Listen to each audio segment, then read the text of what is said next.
Hooty hoo, all my stock market gamblers. Welcome today. I'm Tall Mike. I'm so glad you're here. What do we got going on in the markets? Well, we've been selling off, right? We've been selling off, selling off. But now I think we have a tradable bottom. We're sitting right on the 200-day, a little below on the NASDAQ, a little below on the S&P. But right there is where I would say is a tradable bottom. You're going to get a chance to see the rally back up. Now, will it go all the way up and make a new high? That remains to be seen. But I do think we're very oversold. I do think we're going to get a bounce from here. Now, long term, let's talk about long term. Long term, I see the market going much, much lower. Now, why is that? Well, let's start with the hedge funds. The hedge funds are dumping the Magnificent Seven. Now, as you know, the Magnificent Seven are the seven stocks that have been pulling the market up higher. Things like Meta, things like Google, things like Apple, they're pulling the market up higher. The top seven stocks, you see, it's very concentrated. But now the hedge funds have sold out of those stocks. They're at a 2-year low. They sold them, and they've taken their money. They've taken their profit, and they're going to let the retail investor be the bag holder. Now, that's just the hedge funds. Okay, now the insiders. The insiders are also dumping their stocks. For example, like Mark Zuckerberg dumping Meta, right? Jeff Bezos dumping Amazon. Now, what do they know that we don't know? Well, they have the inside track. They can see time to get out, time to get out. So long term, still going much, much lower. Short term, we have a tradable bottom. We're going to bounce back up. We'll see how high that bounce is. Okay. All right, let's get over to the real estate end of things just to see what's going on there. Okay, what we have is we have the home builders, right? And what I'm going to call this kind of like home builders will have what's called housing stagflation, for lack of a better word. There's no such thing as housing stagflation, but this is what's going on with them, right? Okay, so what's going on is they're building these homes, right, as fast as they can because the inventory was short. But now they've overbuilt and they got too many of them, right? And now they're starting to put them on the market and they're starting to slash the prices, 20, 25, 30%. They're starting to slash the prices. But going forward, we have a problem. What is that problem? It's called the cost of building is going to be going up. Now, why is that? Let's talk about this. Now, the tariffs are going to affect the housing market. If the Donald puts 25% tariffs on everything that's shipped into the country, a lot of the home builders, a lot of their parts come from overseas. A lot of their parts to build the home are going to be increasing the cost to build the home. Now, if the Donald goes through with all the immigration problem, he's going to deport millions of people, right? Now, a lot of these people work in the construction industry. Isn't that interesting? People are doing the hard labor jobs in the construction industry, and the Donald's going to come and kick them back down to Mexico or wherever they came from, right? He's going to kick them out of our country, so we're not going to have them to build the home. So we're going to have to pay a higher wage to get people to come and build homes because that's typically not a job that a lot of people want to do. Very difficult, very hard, very muscle strength to build the homes, right? So the cost of labor to build the homes is going to be going up. The parts to build the homes is going to be going up. And inflation in general is going to be going up. So why do I say houses are going to be coming down?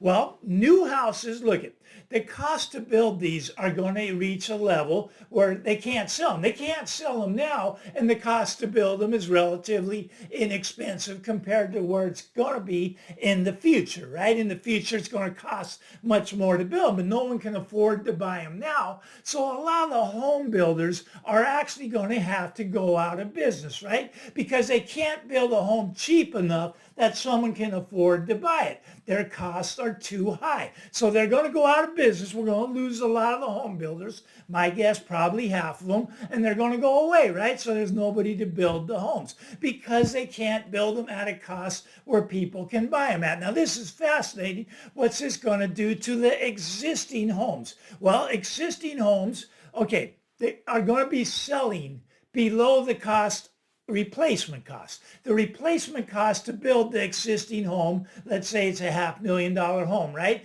But now that $500,000 home costs $600,000 just to build the home. So it's going to be selling still for 500,000, but it costs 600,000 to build the home. Why would you sell it for 500,000 when you can't replace it for less than 600,000? Well, what that does, it brings back an old story I used to tell you when I was taking an appraisal class. The real estate market was kind of depressed, and a lot of homes were actually selling below their replacement costs. And I asked the professor, I said, Professor, I can't appraise this on a replacement cost basis because the numbers don't work. And the professor says, well, you have to place a negative value on the land. So I was placing a negative value. So in this case, you would place a negative $100,000 on that lot. Now, I don't know where you can find a lot for a negative 100,000. Means someone will pay you 100,000 to take the lot off your hands. You see, so the existing homes are going to be selling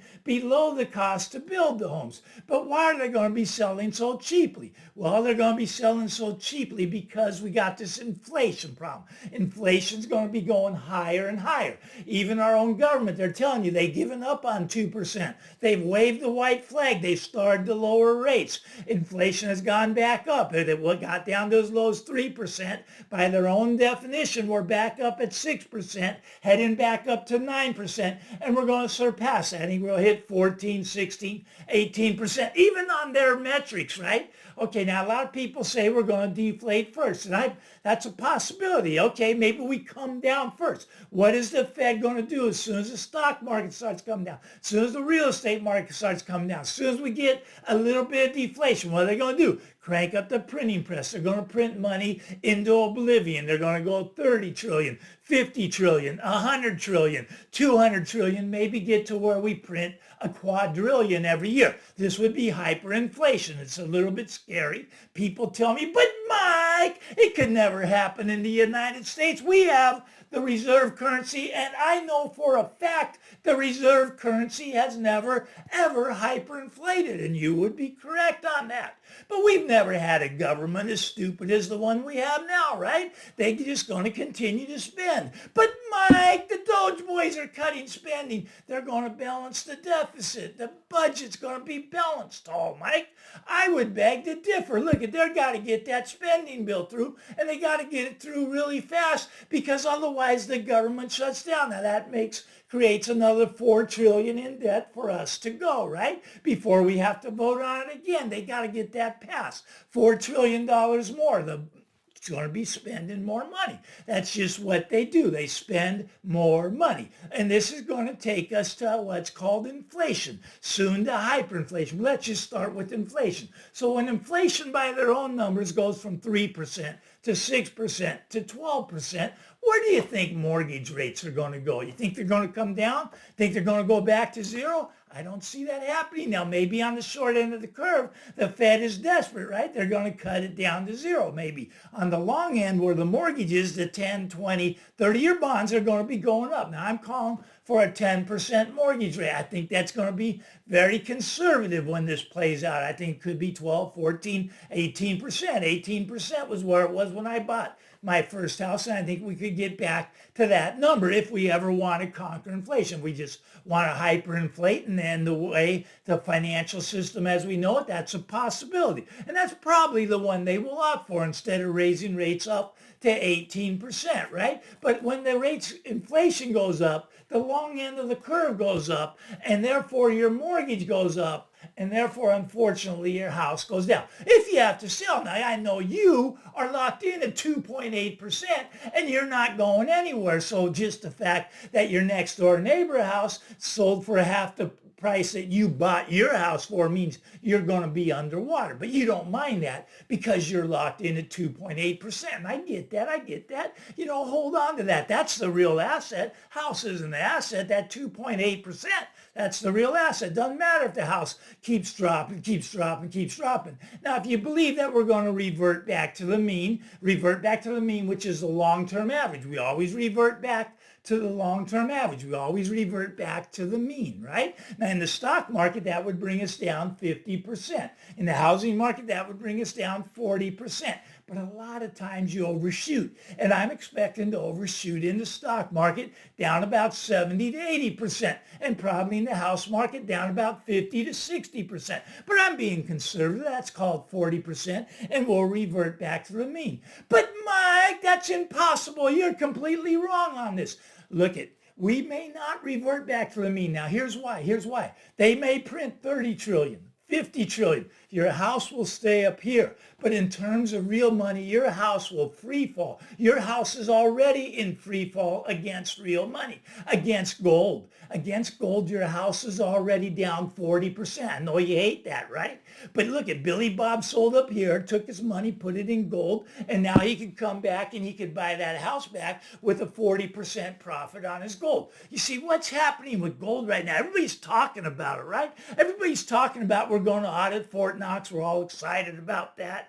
Everybody's talking about how they make gold the only other tier one asset. Now, a tier one asset, there's only two of them. One is U.S. bonds and the other is gold. Now, U.S. bonds for the last 25 years has gone up about 4% a year on average for the last 25 years. Now, gold, if you do it for the last 25 years, has doubled the rate of the bond market, right? Bond market's gone up 4%. Gold has gone up 9% for the last 25 years. 9%, 9%, 9%. Okay, so with no counterparty risk. Now that we've weaponized the dollar, a lot of the central banks, they want to get out of the bonds. They don't want to hold U.S. bonds because we can weaponize it against any country we don't like. The Biden administration was the fools that weaponized the dollar. And what's happened? Central banks are selling off the bonds and they're buying gold like it's going out of style. What's happening to the price of gold? Headed straight up, right?